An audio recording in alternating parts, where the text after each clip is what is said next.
Selamun Aleyküm. Euzubillahimineşşeytanirracim. Bismillahirrahmanirrahim. Vessalatu vesselamu ala seyyidina Muhammed seyyidina.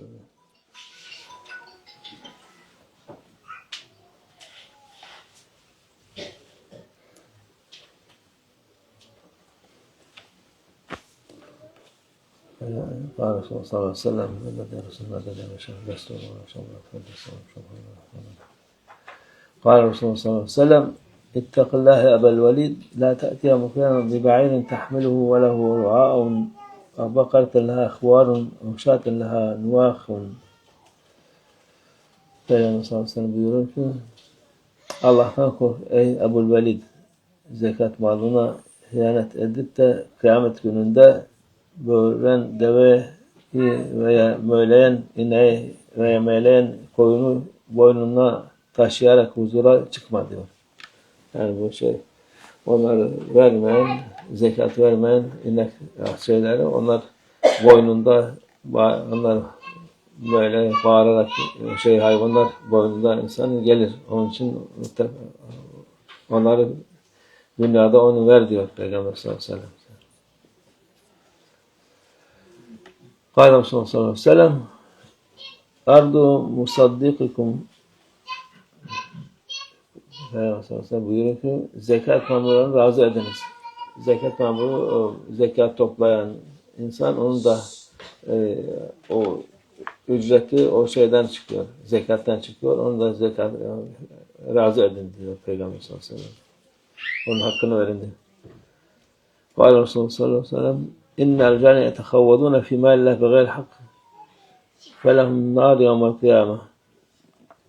Peygamber sallallahu aleyhi ve sellem buyuruyor ki bazı adamlar hakları olmadığı halde Allah'ın Müslümanların iyilikleri doğrultusunda kullanılmaları için tahsis ettiği malda tasarruf ederler. İşte onlar için kıyamet gününde ateş vardır. Yani hakkı olmayan, şimdi zekat verilmiş, o zekatı başka kendine harcayan ya başka olmayan yerlere harcayan insan, o emanet olduğu için kıyamet günü o cehenneme layık olurlar o insanlar. Kâle Resulullah sallallahu aleyhi ve sellem innallâhe teâlâ lem yerda bihukmi nebiyyin ve la gayruhu fi sadakat hatta hakam fiha huve fe cezâ'e temenete eczâ. Peygamber sallallahu aleyhi ve sellem buyuruyor ki zekat taksimini hususunda Yüce Allah ne peygamberin ne de başkasının vereceği hükme razı olmadı. Ve onunla ilgili hükmü kendisi verip onu 8 sınıfa ayırdı. Yani zekatın sırf altın, gümüş değil de ekindir, hayvandır falan, onları 8 bölüme bölmüş Allah Azze ve Celle. Kendi bu farz etmiş zekatı. Peygamber başkası değil. Yani Allah Azze ve Celle'nin hükmüdür bu. O ahkam-ı hakimin onun hükmüne, adaletine bir şey olmaz.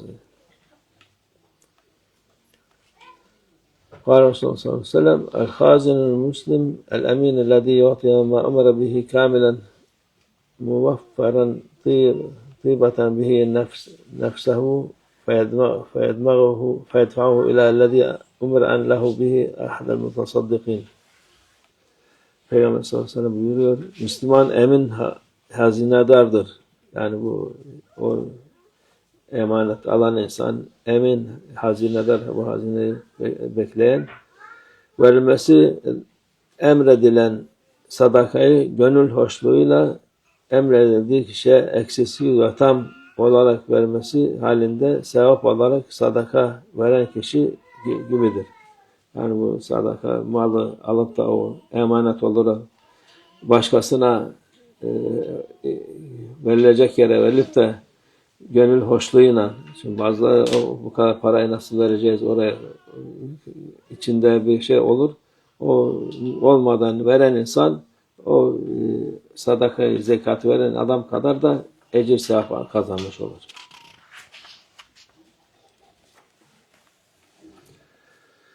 قال الرسول صلى الله عليه وسلم إذا أنفقت المرأة من بيت زوجها غير مفسدة كان لها أجرها بما أنفقت ولزوجها أجره بما كسب وللخازن مثل ما ذلك لا ينقص لبعضهم من أجر بعض شيئا. Peygamber sallallahu aleyhi ve sellem buyuruyor ki kadın kocasının evinden israf etmeksizin infak ederse kendisine infak ettiğin sevabı vardır. Yani kocasının evinden o hayır hasenet yapan kadın israf olmadan, yani israf yapıp da adamı batırmadan veren ona sevabı vardır. Kocasının da malı kazanmasından dolayı sevap vardır. Kocasının da aynı şekilde onda aynı sevap kazanıyor. Aynı zamanda malı koruyup kollayan hazinedara da böyle bir sevap vardır. Yani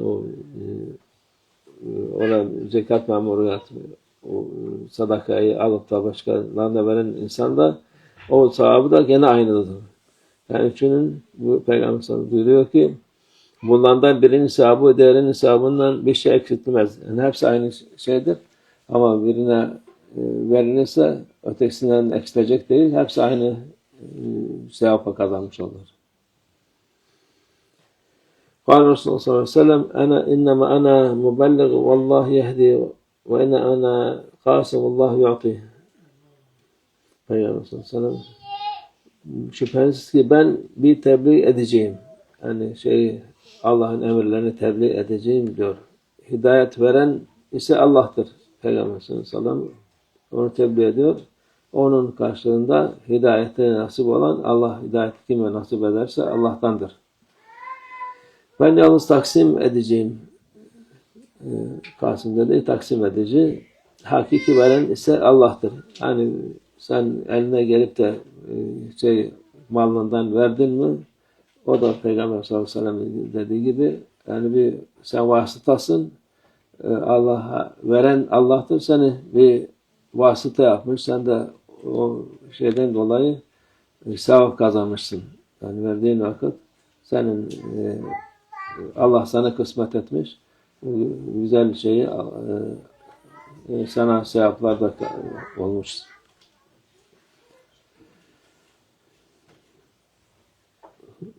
قال رسول الله صلى الله عليه وسلم أنا أبو القاسم الله يعطي وأنا أقسم. Peygamber adı da Abul Kasım yani künyesi olarak buyuruyor ki ben Abul Kasım'ım. Abul Kasım kısmet yani taksim eden demek Kasım de taksim eden Allah zekat malını ve ganimet verir ben de aranızda taksim ederim diyor Peygamber sallallahu aleyhi ve sellem. قال الرسول صلى الله عليه وسلم ما أوتيكم من شيء ولا أمنعكموه إلا أنا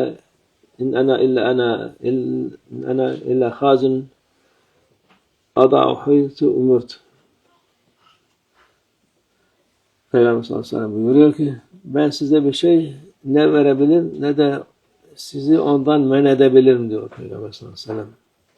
Ben sadece emrolduğum şekilde hareket eden bir hazinedarım.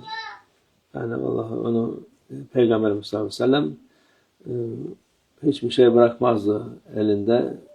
İkinci güne şey kalmaz. Hepsini taksim eder, verir. قال Resulullah sallallahu aleyhi ve sellem el-am bil-hak ala sadaka kel-gazi fi sabilillah azze ve celle hatta yerci'a ile beytihi. Peygamber sallallahu aleyhi ve sellem buyuruyor ki adaletli bir şekilde iş yapan zekat memurunun sevap olarak durumu evine dönünceye kadar Allah yolunda savaşan kimse gibidir. Yani cihat eden kişi gibidir. Yani bu gidip sadaka zekat memurları vardı. Şimdi tabii öyle yok ama gene de bazı insanlara verilip onlar da o emaneti hak olan yerlere teslim eden var insanlar ama eskiden o zekat memurları vardı. Kalkıp da Peygamber Efendimiz ondan sonra halifeler bu memlekete gideceksin. Bu zekat memuru olarak zekatları toplar getireceksin denirdi. O insan o yola çıktı mı cihada çıkmış gibi sevap kazanır diyor Peygamber sallallahu aleyhi ve sellem. Kâle Resulullah sallallahu aleyhi ve sellem el-mu'tedil fi's-sadaka kemâni'aha. Peygamber sallallahu aleyhi ve sellem buyuruyor ki zekat işlerinde haksızlık yapan kişi onu vermeyen kişi gibidir. Yani o zekatı men eden kişi vermeyen kişi gibi sayılır. Onda günaha girmiş olur. Kâle Resulullah sallallahu aleyhi ve sellem la is'at fil İslam ve la akar ve la şigar fil İslam ve la celab fil İslam ve la cenab ve men tehebe feleyse minna.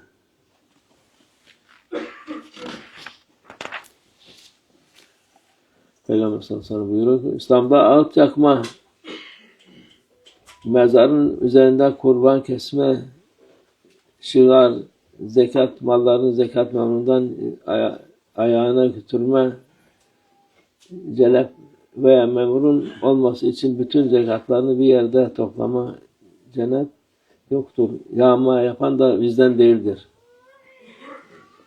Yani bu şeyler zekatlar için her şeyin usulü, adabı var. Onun için bunlar bu başta İslam'da ağıt yakma, ağıt gazın iyi değil yakma. Mezarın üzerinden kurban kesme o da olmaz. Zekat malumuz da onlar usulü var her şeyin şey. Kâle Resulullah sallallahu aleyhi ve sellem la celeb ve la ceneb ve la şigar fil İslam. Peygamber sallallahu aleyhi ve sellem buyuruyor ki İslam'da zekat mallarını zekat memurun ayağına götürme celep diyor ona veya memurun alması için bütün zekanı bir yerde toplama cennet ve şigar yoktur.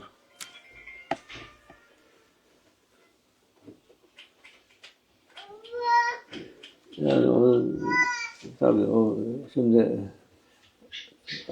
onlar ince eşler, onlar zaten şimdi kimse yaptığı yok onları.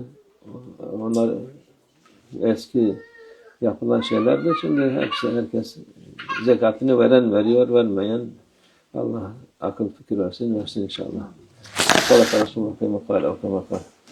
Zâd ve şerefin nebi sallallahu aleyhi ve sellem ve sahabe-i kiram ve ervah cemî'l enbiya ve mürselîn kudama şer'în ve zerâh emmetil arba'a ve ilâ ervah meşâihina fi tarikati nakşibendiyetel aliyye khâsatan imam tarika ve Muhsin Halika Kâca Bahauddin Muhammed ve Yusîr Bukhari Seyyidina Abdülkadir Rıcvani ve Neşah Şafiddin Dağsani ve Neşah Abdülkadir Dağsani ve Neşah Muhammed Ali Hakkani ve Sâir Sâdat ve Sıddıkîn ve aman Hazreti Vecihâl Hüseyin Mustafa Derufaka Hacı Mustafa Turabi cümlemiz geçmişler ruhları için şehit şuhadan için günahın saadeti için Teala Fatiha.